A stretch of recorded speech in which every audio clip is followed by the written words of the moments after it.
Hey, I'm Christie Hatman, and this is video number 5. Video 1 addressed the complaint that I had from the mayor, when he told me to get stuff off my sidewalk. Video number 2 was a letter from the city attorney where they threatened my business with prosecution, a civil suit, and to remove my items and bill me for it. Video number 3. Ruth Ann's another business owner.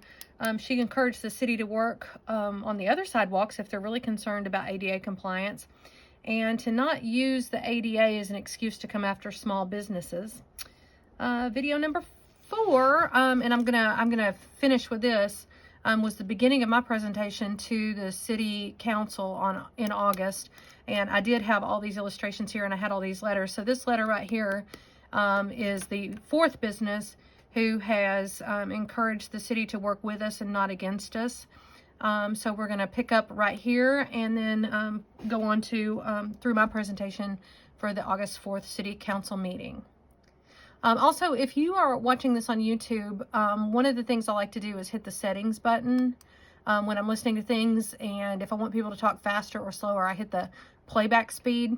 So a lot of times I'll bump it up to about 1.5 times.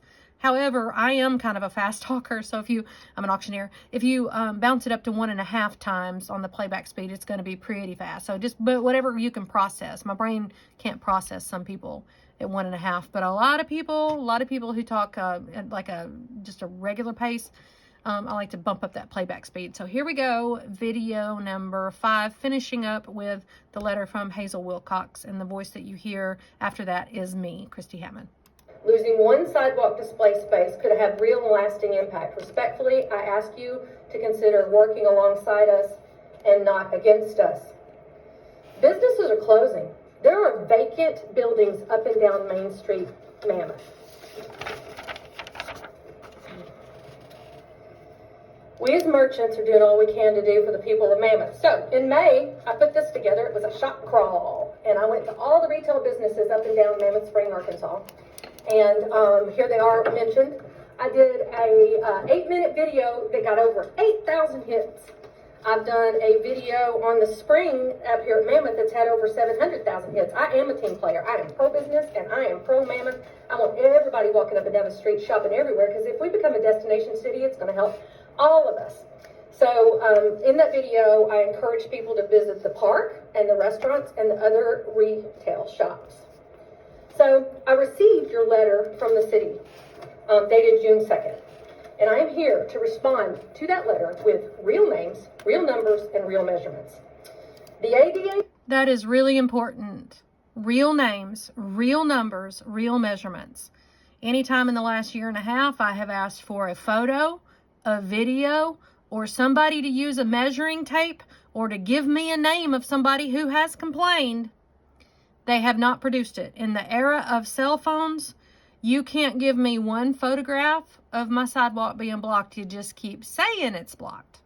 It's a narrative. It is not based in fact, and it is not based in real names, real measurements, or real numbers. That's an ongoing theme we're going to have. Guidelines that keep getting thrown around. Here's the guidelines included in your packet. The ADA width requirements on sidewalks are 36 inches. It is new builds that require 48 inches. And if you go on and read down here, the sidewalk width can even go down to 32 inches in some instances. So please remember those numbers. 36 inches is the requirement. 48 is a new build. Keep those numbers in mind, because again, we're going to talk about real numbers. The Arkansas Department of Transportation has ADA compliance for sidewalks. The minimum clear width for ADA sidewalks in Arkansas is 36 inches. That's in your packet. I was also in the letter, said that I was out of compliance with ADA Title II. But if you'll pull up ADA Title II, here it is in full. No, I'm not going to read it full. You can read it. But it refers to the path of travel. The path of travel includes a continuous, unobstructed way of pedestrian passage. Now, I want everybody to look at this. I think that this is a wonderful sidewalk. It has great accessibility, and I'm very familiar with this sidewalk because I've taken my grandma here numerous times in a wheelchair. This is the old This is actually a sidewalk in the city of Mammoth Spring, okay? This is next door to Palace Drugstore. This is the old medical building, and this is an actual sidewalk right here. And this is the actual picture that I included in everybody's packet. Old medical center, right next door to Palace Drug. It has wonderful handrails.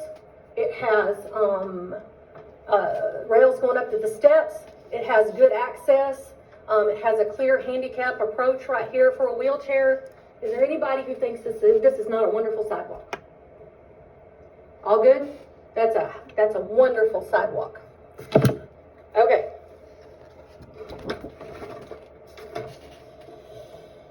Now, at the last meeting, we brought up other towns, other surrounding towns, and how they deal with this issue. And I know Bill Tom was going to review other cities and towns, and I'll ask you about that later. But Eureka Springs was one of the towns that was brought up. Here's a picture of Eureka Springs. I don't think Eureka Springs is a really good comparable because it was built in the 1880s on a goat hill. There is one business in Eureka Springs that has an entrance on 2 different levels because it's built on such a hill. However, this is from their Wikipedia page. Eureka Springs has merchants with merchandise on the sidewalk. I called the city of Eureka Springs. You have a duty to maintain, and you have to stay in compliance with the ADA guidelines. They have no regulations regarding and inhibiting businesses putting merchandise on the sidewalk. I looked up Mountain View, Arkansas. I think it's a much better comparable. Also, here's pictures of merchandise all over the sidewalk with a nice path of travel here. I called them. They stay in compliance with 36-inch ADA regulations. They do not have any ordinance that regulates businesses. You also mentioned Hardy. Here are the ordinances for Hardy included in your packet, and every mention of sidewalk in the entire ordinance is in your packet. Not one thing inhibits any businesses putting things on the sidewalk, but I do have to admit, I have completely blocked the sidewalk. You couldn't get up and down it with a wheelchair, a walker. You couldn't even get up and down it with a chihuahua. I have completely blocked the sidewalk, and the sidewalk that I blocked was when I had a store in Hardy. So here's my store in Hardy, and if you look at it, I have merchandise all over the sidewalk, and look at all those humans who are waiting to get into my store. So you couldn't get up and down that sidewalk in Hardy, but in the city of Hardy, I never had any trouble from the city. I had nothing but support from the city. People love my... This was my store in Hardy, Arkansas, and that's going to come into play a bit later. Yes, I did block the sidewalk, but it was with humans. See all the humans ready to get into the store? I was delighted with that day. Look at all those people. I mean, they're all the way back there as far as you can see, wanting to come into the store. So I'm kind of being, you know, a little bit,